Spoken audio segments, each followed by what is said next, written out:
Hi, everyone. This is Ryan Hoyme, aka Massage Nerd.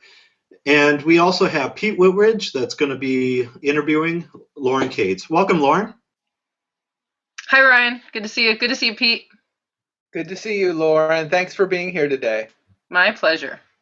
And one of the questions we'd like to ask you is why did you apply to present at the Educational Congress in July of 2015?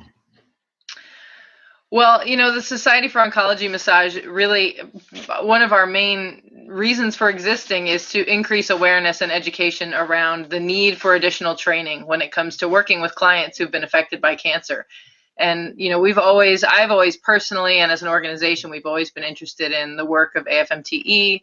And the idea that all of the major stakeholders in the massage therapy profession are coming together for the better of the profession and really figuring out who's responsible for what piece and how do we work together to elevate the profession is really important to us, and we want to be a part of that and to show that we're leading the way, at least in that specialty area of education around working with clients affected by cancer.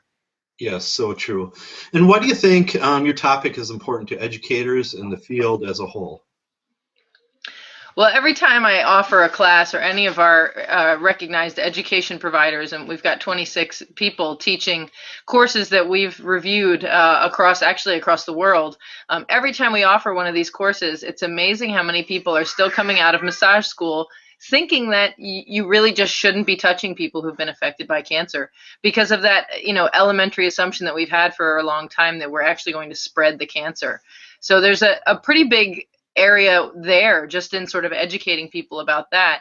And I think we've jumped over one of the hurdles in that I think we're overcoming that. But what we've done, instead of saying, yes, it's safe, we've said, yes, it's safe, go ahead.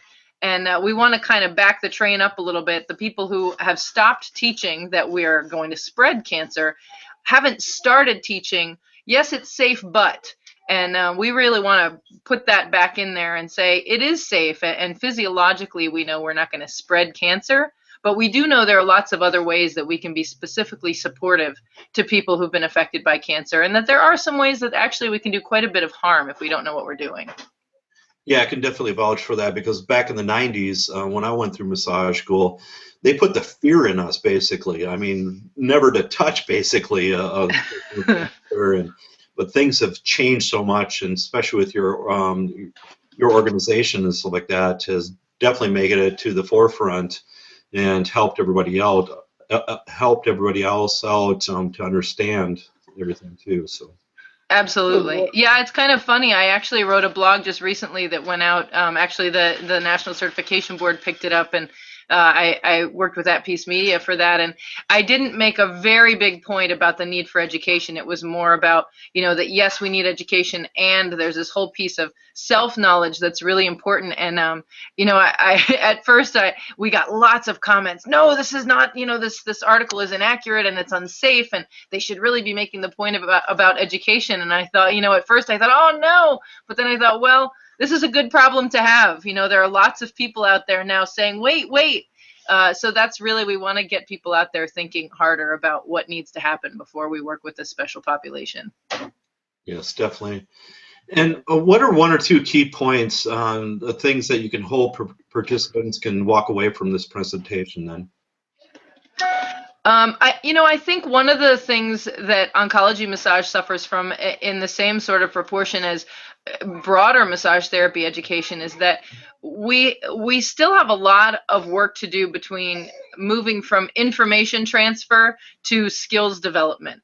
And I think that that's something that we'd really like to be able to do, is to say, oncology massage really is a lot more about oncology than it is about massage. And it's up to the people who come to the courses that we offer to sort of connect those dots and to take the information that we give them about cancer and turn it into something that makes them think differently and do different things with their hands. And we really want to be able to participate in that conversation that raises awareness in massage education more broadly about the need to really turn information into skills, and how do we partner to make that happen. So I think our main goal is really to raise awareness that we're here as an active partner in what feels like a pretty big overhaul of massage education overall. and that specialty education is a big piece of that, and we'd like to really lead the way in what that looks like. Yes, definitely. And then what drives your passion for your topic then? That's interesting because, people always say, oh, did you have cancer, or did you have, personal experience? And certainly, in the time that I've been doing this work, I have. But when it really sort of called to me, or when I felt like this was what I wanted to do, I'm not sure that I really had much personal experience with cancer. And I think what I've come to is it's kind of a combination uh, of justice and compassion, and that there's this population of people whose medical choices really aren't so great. It's sort of like, if you want to survive, your most prominent option, or the thing that's going to be presented to you as most likely to give you a good quality of life moving forward into survivorship, are these treatments that can be really hard on the body, and that it feels like there's almost an injustice to that, and that we get to come with compassion and training and meet them in a place that says, yes, you've had to choose this potentially hard path, but there's this human piece that we can bring back to it, that can kind of return some of the justice to this really out of control situation for people. So every time, we offer the clinic on the last day of our classes, where we get to take these massage therapists who didn't know anything about cancer when they got there, and 3 days later, they're ready to start touching some people who've been affected by cancer. That experience is like being in a church or being on a mountaintop. You just see that it's really so much about two humans meeting in the same place and saying, how can we make being human a little bit easier today? So it feels kind of sneaky that gets to be my job, but I feel like that's really, that's what drives my passion, is teaching humans to be humans with other humans going through hard things. Yep. And what is your ambition for the future of the massage and bodywork then? Well, I really, I'm primarily hopeful. And honestly, it's organizations like AFMTE and organizations or conferences like the Congress that allow me to be hopeful, because I think we really do have a lot of work to do as a profession. But what I'd like to see us do is to be able to work together and to stop tearing each other down inside the profession, and to really see that there is room and relevance for the housewife who sees 4 clients a week in her basement while her kids are at school. And there's also room and relevance for the therapist who wants to spend thousands of hours and dollars getting specialized training to work in clinical settings with really complicated medical clients. And that we need to create a profession and create job opportunities that allow this continuum to exist without feeling like one is more valuable than the other.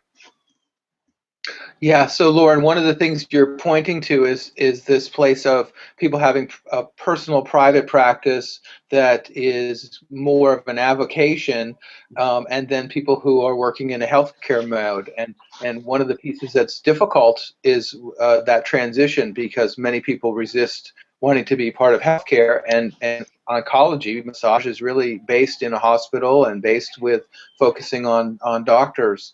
And relationships with doctors and nurses and the crew. Tell us a little bit about the society a little bit. Are you going to have some kind of specialty certification? Are you working with any groups to do that we can share today? Yeah, that's a good question, Pete. We actually, we've sort of talked off and on with the National Certification Board over the last few years about, they're very interested in moving into that area of specialty certification. And I think that certainly, ultimately, we'd like to have a national exam and even perhaps a hands-on component that allows people to be nationally certified in oncology massage, and that certification would be something that they would have to renew through clinical hours and continuing education. I mean, that's sort of the gold standard for us.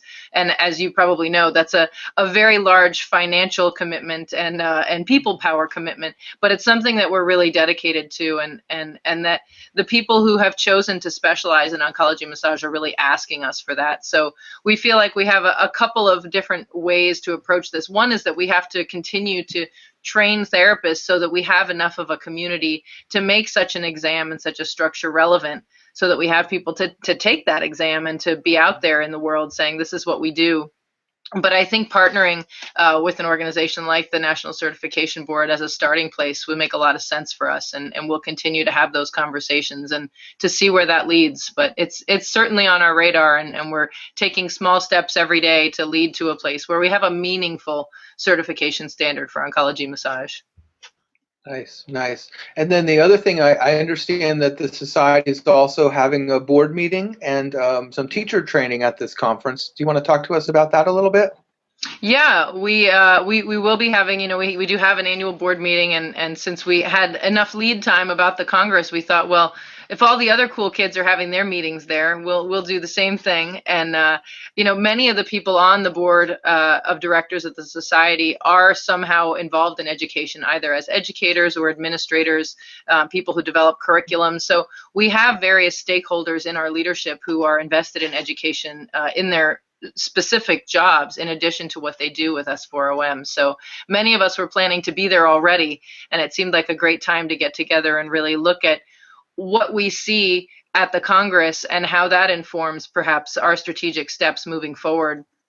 And then we also, every 3 years, the organization S4OM has its own healing summit, is what we call it, in Minneapolis. And we have what we call an educators forum, and we invite not only the people who are already recognized by S4OM as educators, but anyone who is interested in oncology massage education. One of the things that I've always loved about S4OM is that while we're trying to set a standard, we are setting a standard, and people are finding us, and educators are saying, I would like you to recognize my course. We know that the 26 people we currently have recognized is the very tip of the iceberg, and that there are people all over the country and all over the world who are also teaching oncology massage, many of whom are teaching it probably up to the standard that we've set. So we really have always tried to keep an open door and say, just because you're not connected to us now isn't because we don't want you, it's just because we don't know about you. So please come in and tell us what you're doing and help us make what we're doing better. So it will be an open invitation. We're not sure of the length yet, if it'll be a day or 2 days, but an opportunity for people who are teaching oncology massage or who want to get into it to talk about, what are the challenges in the classroom? What are the skills that we can share? With some of the essential concepts, what skills are you using? What exercises are you using that are really getting these points across when you have maybe only 2 or 3 days to teach people things that can make a big difference between being particularly supportive and also avoiding harm?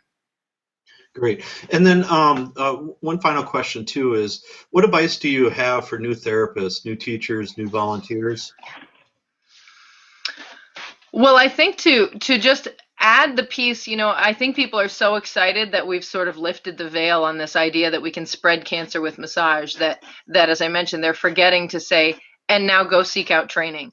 So certainly, my dream would be that they're all directing their students and that students are seeking out the Society for Oncology Massage and looking at our map with our providers as well as our schedule of all the courses that are taking place all over the world every month and finding the kind of courses they want. We've got listed your basic courses that introduce you to the essential concepts, and then we've also got a lot of advanced courses for scar tissue and end of life and infusion center work and hospital work, and there are lots of ways to go within oncology massage. So I think just to dip their toe into the information we have available on our website as a starting place, and then to just let the journey unfold from there. But definitely, I think we're past a place where learning about what it means to work with people affected by cancer is an optional thing.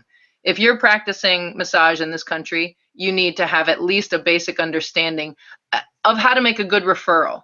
I understand this is not the work for everybody, but you're going to get people on your table with a cancer history and they need appropriate adjustments. And if you don't know what those are, you need to be able to make the right referrals or to go ahead and get that training so you can provide that kind of care.